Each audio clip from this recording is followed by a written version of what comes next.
Alright guys, welcome back to Urge. We are moving on in our race report series, which is a sub-series of our character catalyst. We're going to talk about different races and feats and all kinds of things you can do to make characters. But with this one, we're talking about races, and the next one is the Changeling. Yes. So, with these, we're going to go over some of the racial feats or features that come with the race, and some thoughts just in general about classes that might work well with them, or just our general thoughts about the abilities and things that could be really interesting and thematic for this. Of course, this race made official by the Eberron book that just came out not too long ago, and of course it was in UA beforehand. But a lot of interesting, very well written up details of where the legend of where the Changeling race got started and all that kind of thing. I would suggest reading it because we don't want to take the time to go over all the minute details. But essentially, the short bit of it is changelings can change their form with just a mere thought. Mechanically, it just takes an action just to boom change their form in physical size. They can go from male to female. They can last as long as they want to. Very interesting, all the things they're able to do mechanically with the ability itself. But as far as from a story side of things, they do it as either artistic or an emotional expression, but it also becomes a tool if they want to be a mysterious performer, a spy, get involved in politics and deceive people one way or the other. Right. But because of that, and because people in Eberron know that changelings exist, sometimes they treat with suspicion because they don't know if they're a real person or not and things. And because of that, people know that wherever humans are, changelings are also there. It's just a question of whether people know that changelings are there or not. Because you could have a changeling be that use the same persona for 30 years, and you would never know it's a changeling unless they make themselves known to you. So very interesting as far as the backstory where they come from. Right, definitely. And they can... This kind of has the whole thing about masks. Like if they just adapt a temporary persona, it's like a mask that they can just take on and take off whenever they want. Right. Or they can have passed down personas, like maybe their village is all changelings and they have like their healer or whatever has a certain like tech the healer, and it might just be whoever is in the hospital that day is that persona. They just swap out and you don't really never know who's there that day. It's just that's the guy who's the doctor. So stuff like that. It's really interesting thematically and lore-wise how that works. But that being said, we're all going on to the things that actually matter in 5e, which is the actual scores and traits and everything that come along with it. Numbers and abilities. Yes. It's the two sides of D&D, the RP and the lore, and then the stats and the dice. So, the ability score increase. You gain 2 charisma, and you get to choose to increase one other score by 1. So, a little bit of versatility there, which is good. Obviously, some classes and things are going to work a little better with charisma, but again, you get to get that choice of the one wherever you want, to kind of tailor it to how you want to do it. So, they also have a similar lifespan to humans.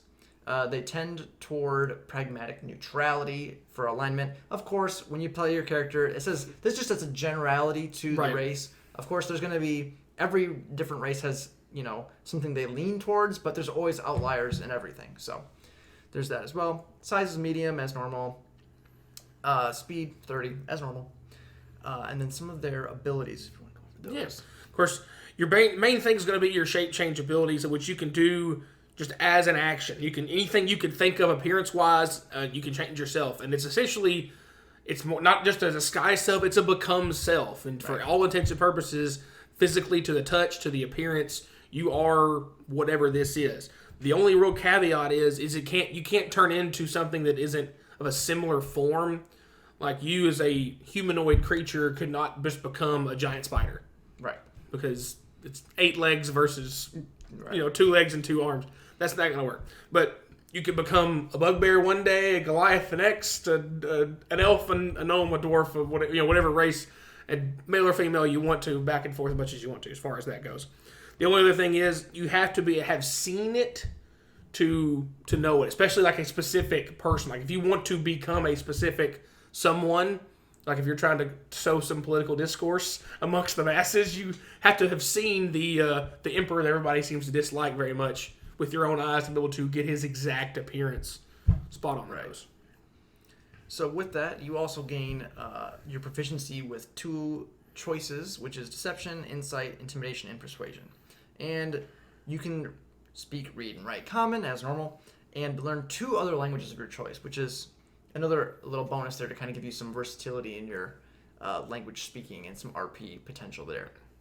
So with all of this being said, I think there's definitely some clear choices for classes.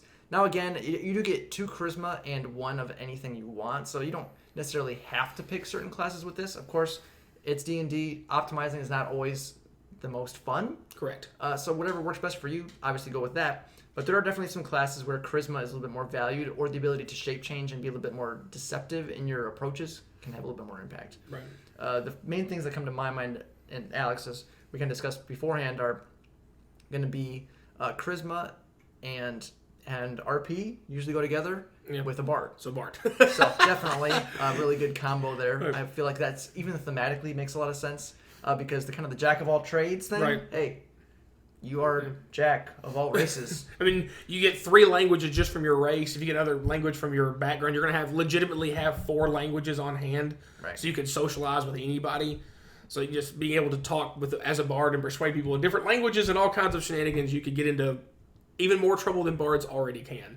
Of course, raw stats, it's never a bad choice for warlock, sorcerer, also being caster based, and also thematically for a rogue, being able to shape change, do some stealthy shenanigans, even though you don't get the +2 to charisma doesn't help you out a ton as far as your combat. You can put +1 in the dex as far as that goes. Right. And your charisma will help you with your, deception and persuasion check, especially with deception with rogues. That's kind of what you do. So those are also good options as well. And of course, like you said, don't limit yourself just because of optimization. Yeah, definitely not. Pull a me and play a dragonborn cleric. Does it match stat-wise? Fart, no, but it's kind of fun. Yeah. So with this race, I think it's a really interesting race. It gives you a lot of options, and it can kind of let you mess around with a lot of different things that you wouldn't otherwise have the ability to. Yeah. Very heavy RP with the abilities you get. Definitely. I think there's a lot of cool. It's probably one of the honestly most interesting and more in-depth RP races that you can get in 5e. I think you can do some really funny, interesting things too, where it says you can adopt a different persona based on your what you're doing, right? Or based on like your emotional state. Yeah. So if you maybe you're a bard or whatever, and you are in a good mood, and you're just like this happy little kid, and then you get mad and you turn into this big old honking like muscle meathead, or vice versa. You can be a muscle meathead when you're happy and be a tantrum throwing brat 4-year-old. Right. Yeah, you can do some fun, pretty funny stuff there. I think it'd be a lot of fun to mess with. So that being said, guys, that pretty much wraps up the generalities of the Changeling. And I think it's a really cool, interesting race to choose. Yeah. And if you guys have played one, or looking at playing one, or play with someone who plays one, or especially someone who plays it well, or someone who plays one and you don't know that they play one. Boy, howdy! Ooh, surprise! Good on them if they've done that to you. So we'd love to hear about that. Let us know in the comments down below. As always, guys, if you enjoyed the video, please remember to like, subscribe, hit the bell notifications so when our new videos come out. Got lots of stuff coming for you this year. And as always, thanks for watching.